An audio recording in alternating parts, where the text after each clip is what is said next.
Focus draws our attention away from everything to one object or one thing, one problem. And it causes us to ignore everything that falls outside of that focus. Now, we've all seen this in effect, but we are not always aware that we're doing it. Now, take for example, you suddenly become aware of a specific type of vehicle. Say, for example, a brand new Ford F-150. Now, maybe your friend just recently purchased one, or for one reason or another, you've become aware of it in the advertising. But regardless, you've become aware of it. And once you have, suddenly you start seeing that vehicle everywhere. And being aware of this concept allows us to understand how the human mind works. And not just for vehicles, but it allows us to understand how we look at the world and what things we possibly ignore. It describes how we look at relationships in the community and even problem solving. And if we pay attention to the good in the world, we suddenly notice that there's a whole lot more good. And of course, if we start paying attention to the problems, we notice that there's a lot more problems.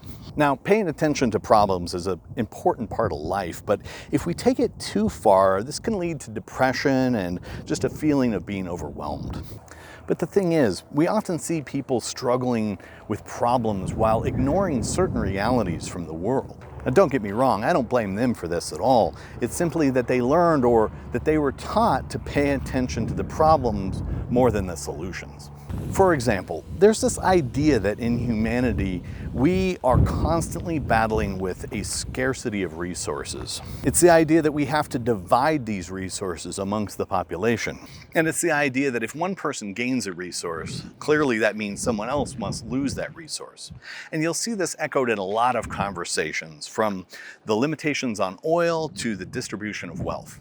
And if you make your living by taking from others, I could understand how you might come to this conclusion. People often create these artificial limitations to things. For example, if you're working at a university and you're applying for a grant, then yes, grants have limited funding, and therefore if you gain that grant, that means someone else loses that grant. Come to think of it, it's likely that a lot of government employees suffer from this as well. After all, they're often struggling for resources. And it's not too hard to conceive that employees at large corporations might also get this impression. Large corporations have a lot of resources, but they are all about mitigating risk. So while they have the resources, they often don't really want to share them. So collectively, there's a whole lot of people in this country who would look at it and say, well, see, there's evidence that there's not a lot of resources available. But I got news for you. It's all just an illusion. It's defeatist ideology, and most importantly, it's just not accurate. It's fake news, and it has been proven wrong over and over again. Now, in the late 1800s, right around the turn of the last century, there was this thought process in the zeitgeist that anything that would be invented already had been invented. Back in the 1940s, aircrafts were getting much more powerful and they were going faster and faster. But as we approached 600 miles an hour, planes started doing some really weird things. Their controls would buffet and they would simply lose control and crash those aircrafts.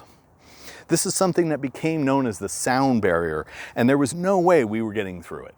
I remember as a kid, my teachers kept telling me that we would be out of oil by the turn of the century, which was the year 2000. And that when we ran out of oil, we would be returned to the Dark Ages.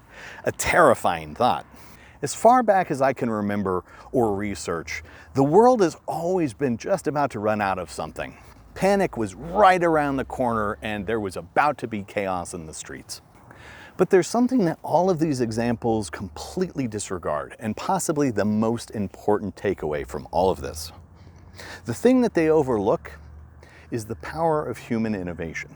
There was an explosion of technology in the 1900s, which led to an ever-expanding amount of technology, which built the world in which we live in today. It's hard to know exactly, but there are estimates that say technology doubles every 4 to 6 years at this point. That is an incredible juxtaposition from where people thought things would be at the end of the 1800s. On October 17th, 1947, Chuck Yeager, flying his X-1 aircraft, flew faster than the sound barrier, breaking it and its illusion on us definitively and forever.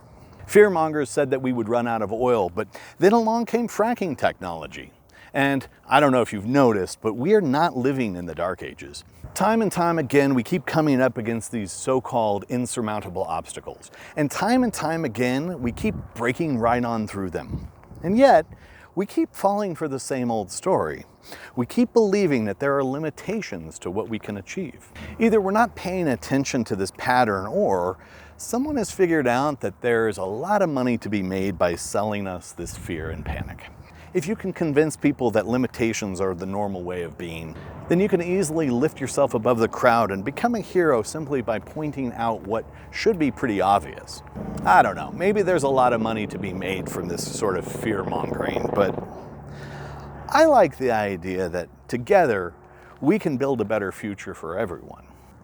Maybe the idea of selling a calm, cool, scientific approach with personal empowerment is a bad idea. But hey, I'm going to try it anyway. Now, yes, we as a people have a lot of obstacles to overcome, but I truly believe that we have the power within ourselves, the power in this great country to overcome anything that comes our way. Now, the government does have limitations to it. There's only so many powers that are granted to it within the Constitution. Not to mention the fact that there's only so much money that they can take from us.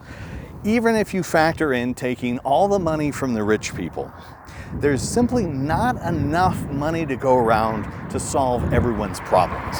And there never has been. So yes, money from the government or the government's ability to solve problems is actually very limited.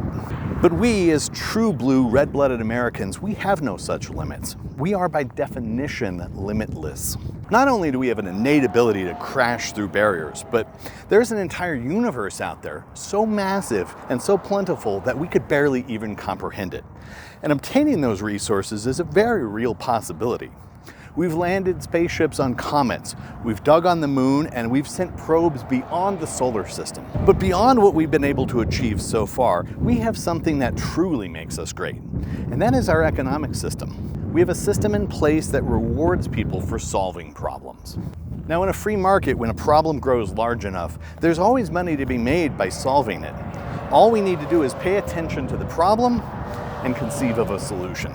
This is the process that's been used over and over. If we're running out of oil, we simply need to devise new ways to extract it. If we're running low on resources, we find new methods to obtain new resources. In spite of what people tell you, there is no problem that is so large that we can't overcome it. And if, like many Americans today, you're hungry and struggling to feed your family, you need to set aside this idea that there are limits to what you can do. You can achieve so much more than you ever thought possible. All you need to do is shift your focus. Well, that's all I've got for you today. But make sure you come back and check out the channel later because we're working on some really cool things. Don't forget to like and subscribe so you can get all our latest content. And remember, go out there and do something cool today.